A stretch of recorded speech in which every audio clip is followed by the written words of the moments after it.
all at once? Yes? No? 23 years and 2 months. And most of the Quran was revealed because of events that happened. Things happened, then Jibreel comes down. So the companions know why this verse, why this group of verses, why this set of verses were revealed. They knew the context.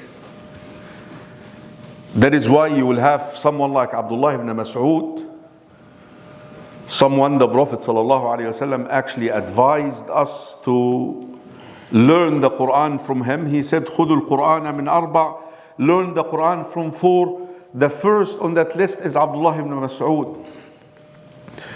He said, by Allah, I know every single verse of the Quran, where it was revealed, when it was revealed, how it was revealed, and why it was revealed. Do we have that knowledge? We don't. We open the Mus'haf, we read a text. Some of you say, shifts from one story to another, from one incident to another, and jumps back and forth. And that is why many of us, we approach the Quran, we just want to tally hasanat. Many of us, many Muslims. And it's a sad reality. I just want to get 10 hasanat for every letter. Others, maybe they approach the Quran with the intention of feeling good. I'm feeling down. When I read some Quran, I feel good. Which, by the way, there is nothing wrong with that. But the question here, was that the intention behind the revelation of the Quran? No. The Quran is a book of guidance. It's supposed to guide you. Now, how in the world do you expect guidance to come to you when you have some hindrances between you and understanding it? So the point I'm trying to make here is the challenge that we have as Muslims at this time and age is we lack the context. I tell you Surah Ibrahim. Yeah, Surah, it's beautiful. But why was Surah Ibrahim revealed? When it was revealed? How did it help the first generation of Muslims? You see, if I figure this out, I will, someone who is living at this time and age, 1450 years almost after the revelation, be able to derive lessons from this surah. And has it impact you? Have it impact me like impacted the first generation of Muslims?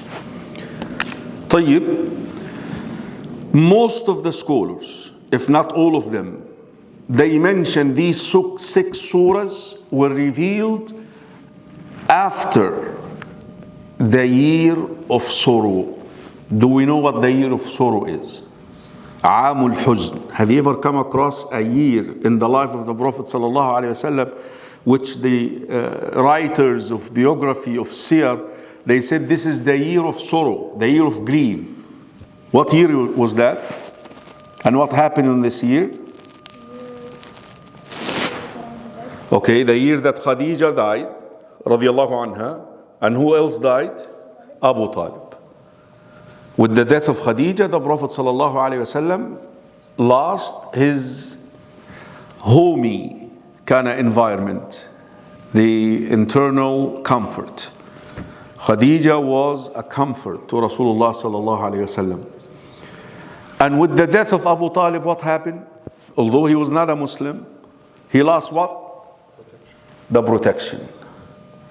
And guess who assumed leadership of Bani Hashim, the tribe of the Prophet ﷺ? Who became the leader? Anyone knows? Abu Lahab. Imagine Abu Lahab became the protector of the Prophet ﷺ. And that is why the Prophet ﷺ started pursuing another place. And consequently, he journeyed to Taif. He did that that visit to Ta'if, the trip, the journey that we know how it was devastating on our Messenger sallallahu alayhi wa sallam. رحلة الطائف هذه. These 6 surahs were revealed from that time until the Hijrah. And subhanAllah, this is where the debate is about Al-Ra'd, because Al-Ra'd somehow comes in, some of it really at the very initial phase of the Madani and the end of the Makki. So it was like more of the transition between the two. Now, what was the major change that happened after those 3 years of grief and sorrow and persecution and humiliation for the Muslim Ummah? What happened? The Muslims became established on earth. They became empowered. How? They migrated to Medina. Who became the leader of Medina? The Prophet sallallahu alaihi wasallam. And what law did it govern Medina? The constitution. What constitution? The charter of the Sharia, the charter of Medina. That's, you call this what? Islamic governance. Muslims were leaders now. They have their own entity. That's, I wouldn't like to use that word Islamic State, because first of all the FBI doesn't like it, you know. And it's not really the right term. It's really Ummah. Ummah is the name for this. Ummah, community. And listen, it's not a Muslim, purely Muslim. It's pluralistic. You know what pluralistic is, right? Here is the construct of this community, the pieces. Pagan Arab, Jews, remnants of Christians, some leftover Christians, because most of the Christians went to the place called Najran, which is still in Saudi Arabia, the Shia place now, right? Remnants of Christians. And here is the interesting piece. Now, for you to know, at this time and age, what resembled our national system now is the tribal system. So like you say, I'm from Egypt, you're from Pakistan, I'm from India. Okay, at that time, it was what? I'm from Aus, I'm from Al-Khazraj, I'm from Tamim, the tribal system. Imagine the Muslims who migrated from Mecca to Medina, beside Al-Aus and Al-Khazraj. Imagine how many tribes they came from.